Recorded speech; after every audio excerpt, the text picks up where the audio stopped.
I've been going back and forth between two horrible, unsustainable states, drunkenness and abstinence.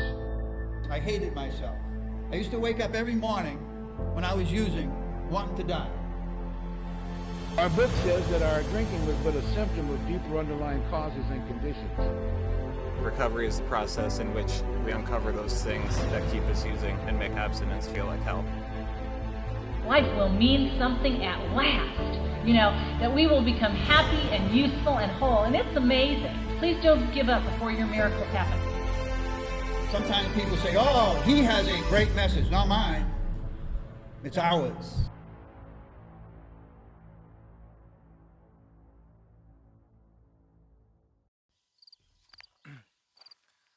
What's going on, family? Perry, I'm grateful recovering alcoholic and addict, and welcome back to the channel. It's been a bit since I made a SR video, so we're back at her today. We're gonna hike up what they call Mount Boucherie here in Kelowna. I'm calling it Hill Boucherie. It's more of a hill than a mountain, but it's good. It looks like a 4.5 kilometer hike in, and then we can get to the top. I want to fly around the drone a little bit today. I haven't got a chance to use the drone since I've been out here in Kelowna, and I haven't had a chance to try out my hammock yet either. So we're gonna head to the top. We're gonna do some drone stuff, and then I'm gonna have a coffee and chill in my hammock for a few hours before I start the next part of my shenanigans for the day. So come along with me. We're gonna have some fun. We'll talk about some stuff, and it's gonna be a great day. I've seen this sign on the way in. That's I'm not used to rattlesnake. Don't really deal with rattlesnakes where I'm from, but hopefully we don't run into any of those rascally buggers. I'm trying to catch a quail on video here. They're so cool. It sounds like they're laughing when they're when they're calling or doing whatever sound you want to say birds make. But it cracks me up every goddamn time. What a beautiful morning, man. Oh.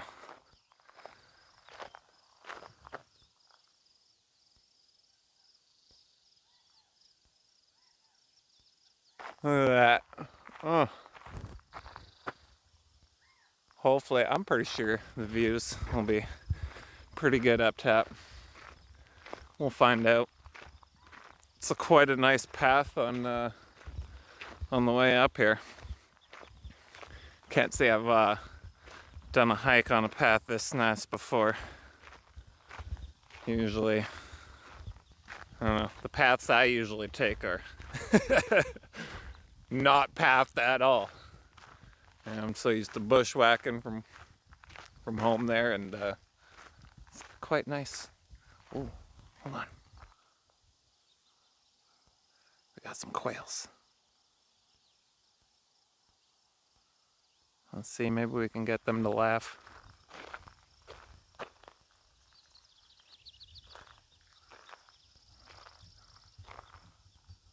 Probably won't be laughing while I'm standing right by them.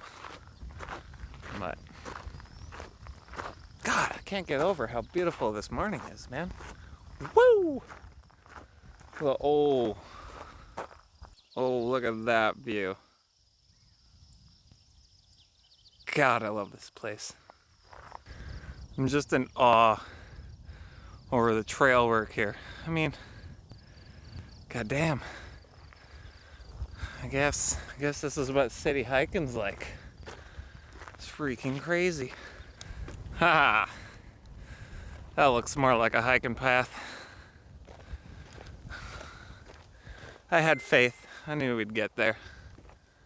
Oh my God, more great views. Wow. Oh, I can't wait to get the drone up in the air. Got some steep stuff. Very nice. That makes me feel better about this. I'm feeling pretty spoilt there for a minute. Even with the walking path, I feel pretty spoiled coming from where I normally hike, but that's sweet, man.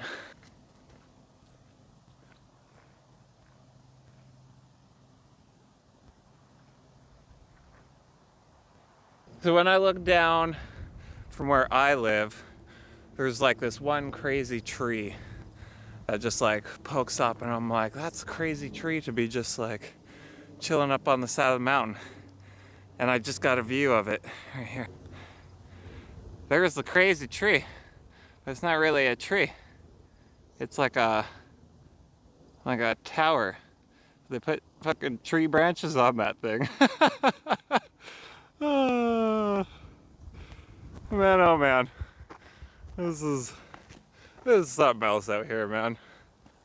I'm not gonna lie, like I've dealt with like bears, cougars, and stuff like that out in the forest, but I don't like this idea of rattlesnakes, man. It's amazing how you could be not scared of a big creature like a bear or a cougar, but frickin' rattlesnakes. This is like legit all uphill. I'm actually impressed. My my initial thoughts on this trail were kind of like it was like a nice easy hike, but it's uphill, so that's good. I love a challenge, but I can't wait to see what it looks like from up. We're like only even part of the way up. Oh, god damn.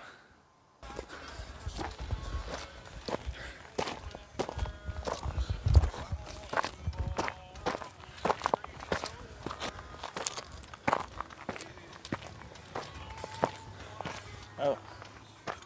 Oh yeah.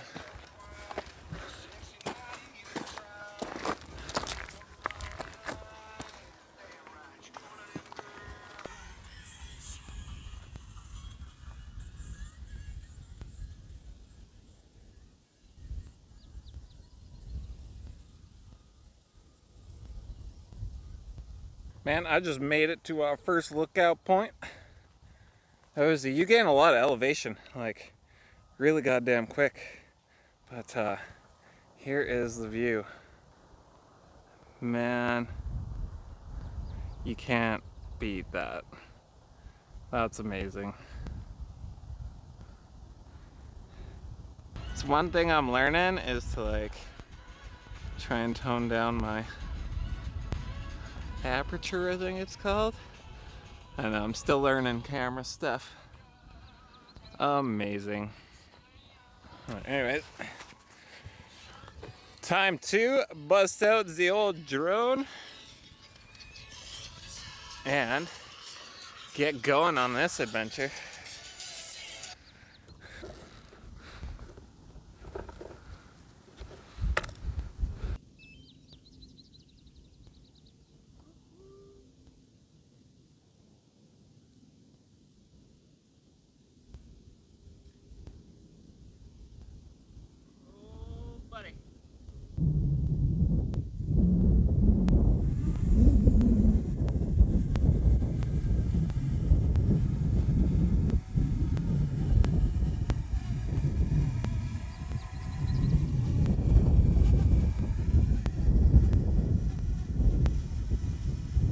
Having that sucker up in the air, it's so windy. It's doing well though.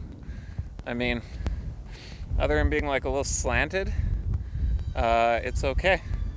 So, phone call. Too many things going on at once. Ah! I don't know if you can see that, but it actually says strong wind warning. That's freaking cool, man. It actually knows, it can sense it when it's in flight. I'm just baffled at the technology, man. It's doing so well. I'm so proud. So proud of my Mini.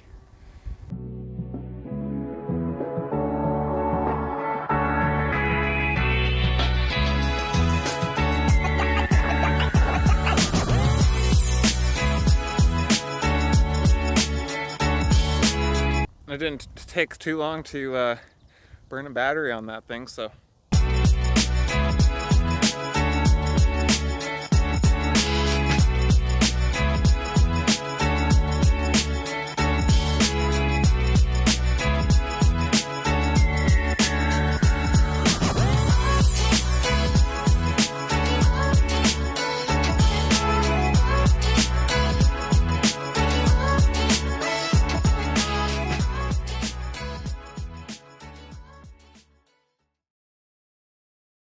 Well, that sure was fun. It's feels good. Every time I use it, I get a little bit more, feel it out a lot more, and it gets easier and easier to fly. Figure out the flying stuff. Next thing I got to work on is color grading in my editing, so that I can take the colors and make them look better, because it does look a little bit dull in some of the footage, but we'll get to that. That's going to be a process on its own, and another big learning curve. So we're just on our way to look point 2, and hopefully we'll find a spot to set up the hammock and chill out and have a nap with the lake view. It's been a while.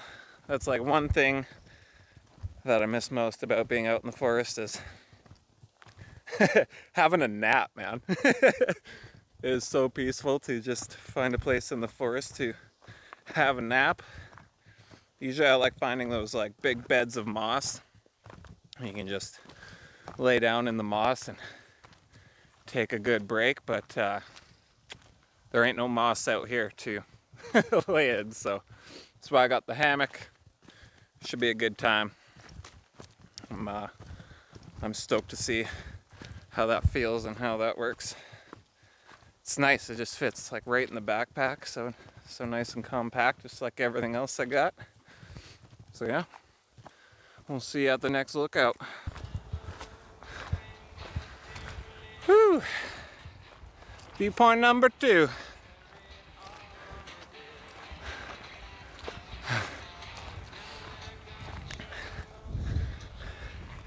Mount Boucherie.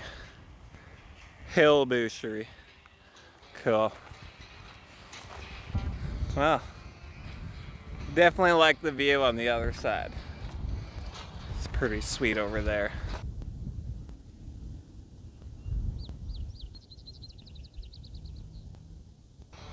But this is pretty sweet too. I will not complain. Not too many trees out here.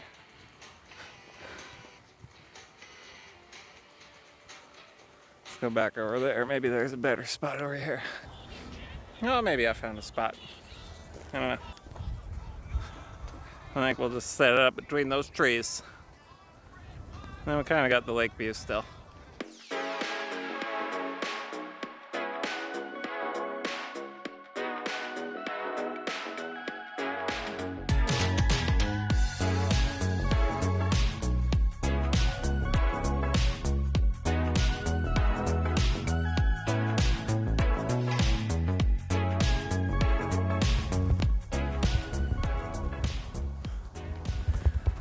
That is solid. So they give you a strap to go from one tree, hook it up with a carabiner, strap to the other tree, and you lay in the parachute. So, oh, that's so sweet.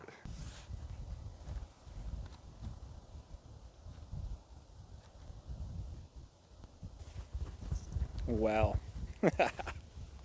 Oh, this is such an amazing experience. I'm so comfortable. This thing just like hugs you so goddamn good. I think I'm gonna do this more often. This is like a perfect spot to just chill and contemplate life, man. I was gonna talk about loneliness today. The daily reflections for today was about loneliness and just contemplating that lots the last little while. Crazy experience this morning. So before I came out here, there was a guy sitting out. I went to McDonald's for breakfast, and there was a guy sitting there on the pavement. So I stopped and talked to him and gave him some breakfast and had a coffee with him, and we were talking. And it's amazing the stories that homeless people have. If you actually stopped and talk to a homeless person about life, and really eye-opening.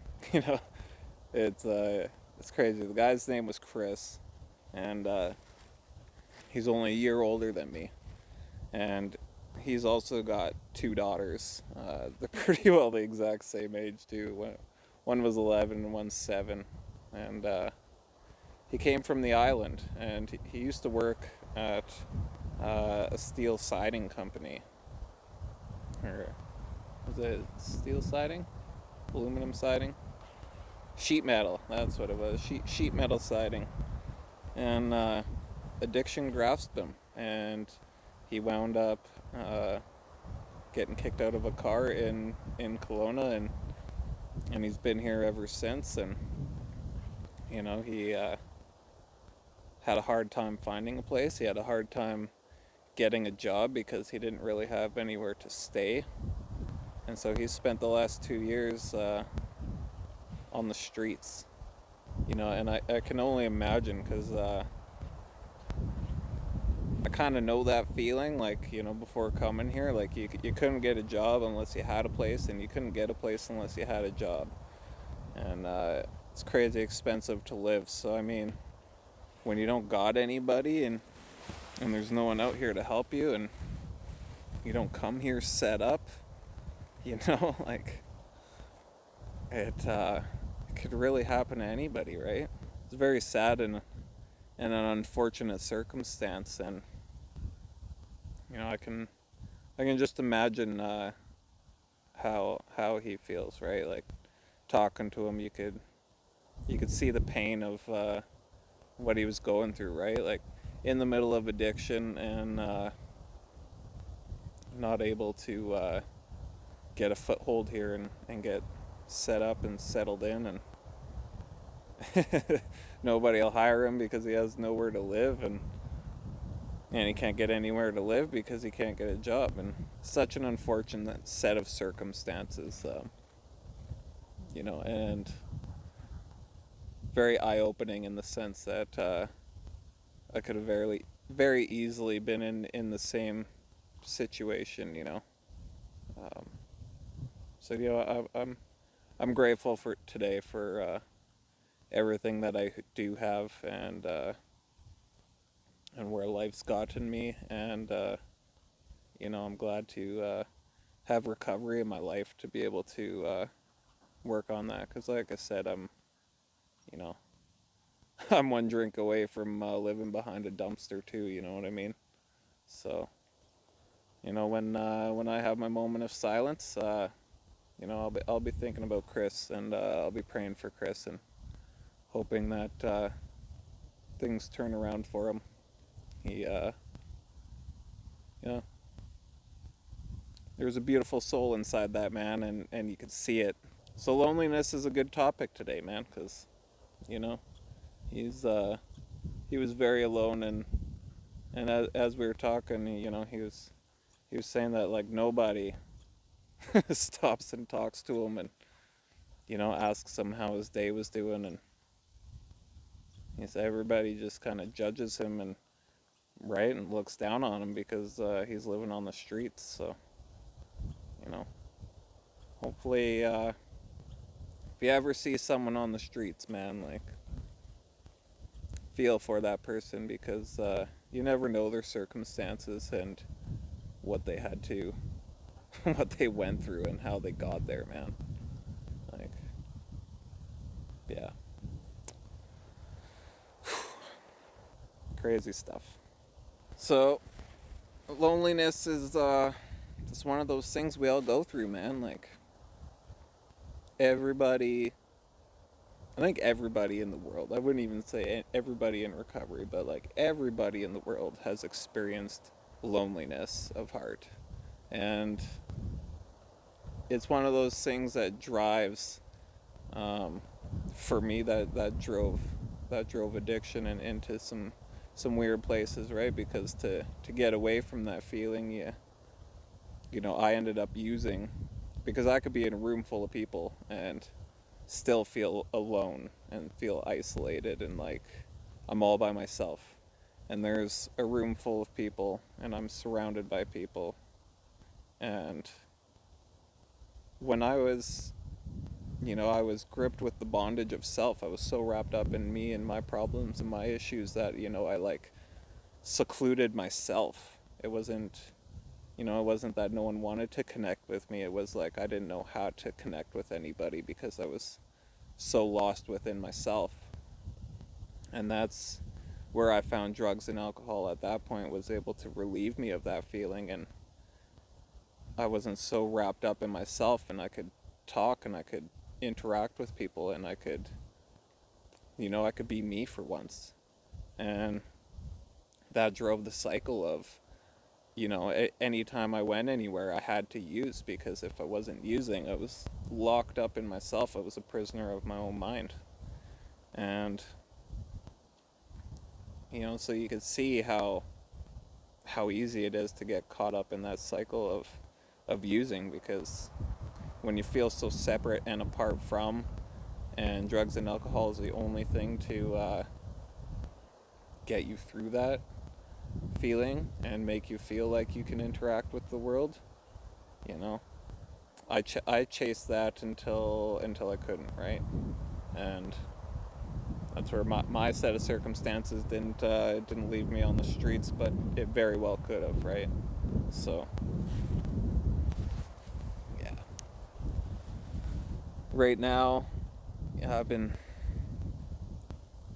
I'm in a city full of thousands and thousands and thousands of people, and and I got a good home group going on now in recovery. I got a good set of meetings and a good group of people to see, and I'm making some friends, but I can still feel lonely. I can still have that loneliness of heart, and that's where I've learned in recovery that I can't fill that with anything, right? I have to work on this connection with a higher power to lose that lonely feeling, and and it still happens, right? And